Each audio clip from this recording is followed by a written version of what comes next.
Sometimes you have to risk bombing to get better and reach that next level of creativity. Welcome to Secrets of Stand-Up Comedy. I'm Richard Francis Williams. I'm going to tell you everything that I know about stand-up so you can be the best possible comedian you can be. So I had this idea. I do this little voice around my house for my dog sometimes, or in my car, or just when I'm feeling goofy, I'll sing a song in this voice. And it might be a bit derivative of Slim Pickens or the redneck character on The Simpsons. I don't know. I don't think that's where I got it from. I wasn't a big Slim Pickens guy. And I used to do this when I was a little kid. So I'm always looking for something that will set me apart. Because if you look at me, I mean, my material is one thing, but in my performance, to look at me, I'm just another average white dude. I started getting it in my head. I need to try this. I need to do this. I can picture myself doing it on a late night TV show, and it would really set me apart if I did it. And it worked. So I had 3 shows coming up over the weekend. This was about a month ago. And I was going to go to an open mic to test this out because what I'm risking at an open mic is much lower than when I'm closing out a show. And just to clarify, when I say closing out a show versus headlining a show, it's basically the same thing. The only difference is I wasn't headlining in the sense my name wasn't on the marquee. It wasn't on the flyers. It was like local all-stars at my local club. And so I wasn't expected to draw in an audience, and I wasn't being promoted. The show was being promoted. It was still a 3-person show, but I closed, and I did, I don't know, half an hour, 45 minutes. I didn't make the open mic, but something came up. I had to paint my house or whatever. And I said, you know what? I'm going to stick to it. I'm going to do it anyways. I'm going to open the first of these 3 shows doing this character. And I've always loved doing characters. You may have seen the TikToks that I was making where I have a wig and glasses on. I've done a lot of that stuff in my career. So the pressure is on.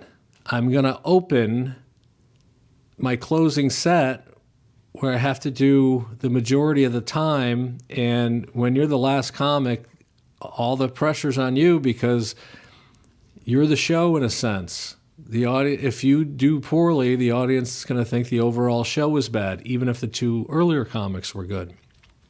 It didn't matter to me.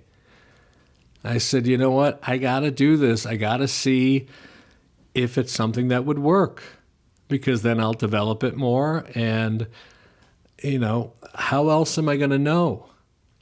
So I did it, and I'm going to show you it in a second.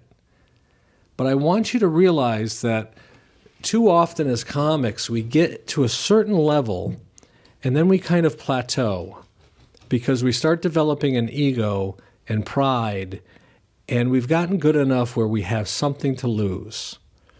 So when I first started out, there was an open mic in Syracuse. It's about 2.5 hours away from here.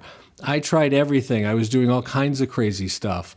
I also didn't know what I was doing, and I didn't have any real solid setup punchline jokes. I didn't know how to write a joke. I just watched stuff on TV, and I tried to cobble things together. But it was fun because I was doing outrageous things that I found funny. Then, as I started putting an act together, I got just good enough that I had a little skin in the game. I started getting respect of other comics, and I started hosting at my local club. I didn't want to mess that up. So I was willing to go out and trot out that same material. I'd bring a new joke out here and there, some things I was working on, but I wasn't taking big risks.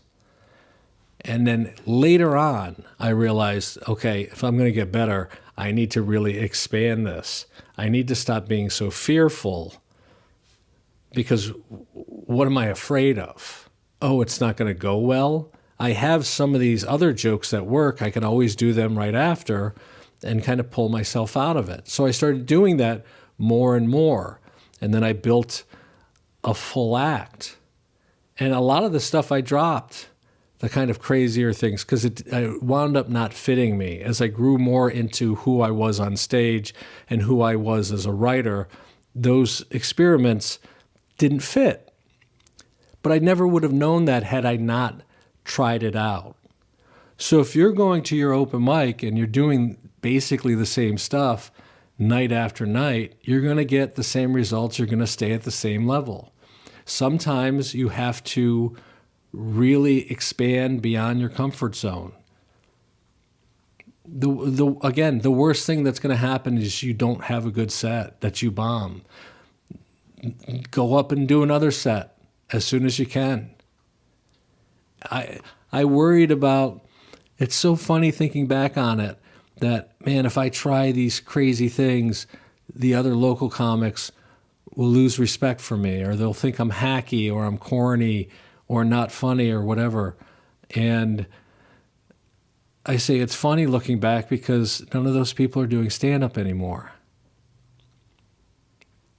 And for whatever audiences would have been there, they're not going to remember now, 25 years, 30 years later, that a young kid was out there doing all this weird stuff that didn't work. Who cares? And most of all, I did this because it was funny to me. As I've said so many times on this channel, stand-up comedy is supposed to be fun. You're not digging a ditch. Go out there, be silly, be ridiculous.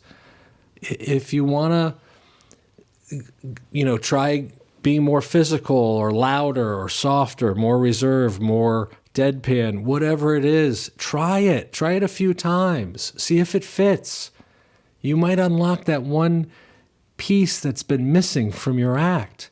It might not even work, but it might lead you in a different direction. Okay, that didn't work, but it makes me think of this. And so there's all different types of benefits from doing this. And also it shows you have some courage. And you'll be surprised because if you let the other comics in on it, hey, I'm going to go up and not all of them, because a lot of times at open mics, that's all the crowd is. But one of your buddies say, I'm going to try this crazy thing tonight. We'll see if it works. And you pump each other up and kind of encourage each other. It makes it fun. And that, again, for me, that's the most important thing of comedy. The audience laughing is secondary. I need to be laughing first. So I did this. It was a very light crowd, but here it is. Hello, my name is Richard Francis Williams, and I'm here to meet a nice lady. The number one thing I want in a woman is my penis. I'm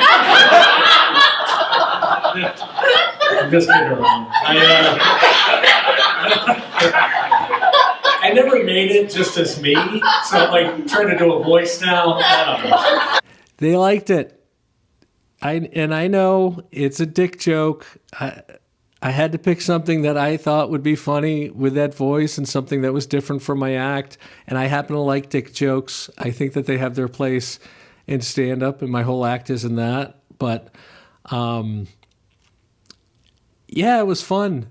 And then as I was doing it, I dropped it right after that joke, because as I did it, I realized I don't think I want to do this for my whole act, because it may get boring for the audience. But, I mean, there's a possibility I could do it again, as long as it's not seen as a ripoff of anything else. I don't think that it is, but, I'm obviously airing that. If you think that you've seen something like that before, tell me in the comments. Not for engagement, like I really want to know. I'd appreciate it. So yeah, and then I did my regular set, and it was, out of the 3 shows, it was the most fun, because I'm like, I'm going to try this. I got a charge out of it. So don't be afraid of bombing. Really expand what you think is possible on stage. And this is just a small example. I just did a funny voice and some wide eyes. You know, go for it. You don't want to just be mediocre. You have to take risks. If any of you want a one-on-one coaching session, send me an email. I'll put it right here, richwilliamscomedy@gmail.com. Just email me. I'll give you all the information. It's an hour-long session, $75. And I'm going to close this out with another bit that I had been working on. I did at that open mic in a previous episode, first open mic I did in like 25 years with all brand new material. Hopefully the audio is good enough on it. Again, it's a small crowd, but I've heard from some of you that you like seeing me do stand-up. So there's a word in here that might limit the visibility, but I think it's a funny premise and joke. I'll see you next time. By the way, I don't like bringing out suicide. Don't ever do it. Don't ever do it. Yes, it's horrible. Why'd you point at him? Don't ever do it. I found the notes. He jokes about it too much. See, I like to joke about it too, but it's just funny. dark humor, and I don't do it with, a significant other. Here's the thing, sir. That's one of the worst things you can do. Second worst is try it and not be successful. I didn't think through that. You're groggy, you wake up in the hospital, you're starting to come to, you're surrounded by your friends, family, and coworkers. And then you have to explain, this is a little awkward because I was hoping never to see any of you again.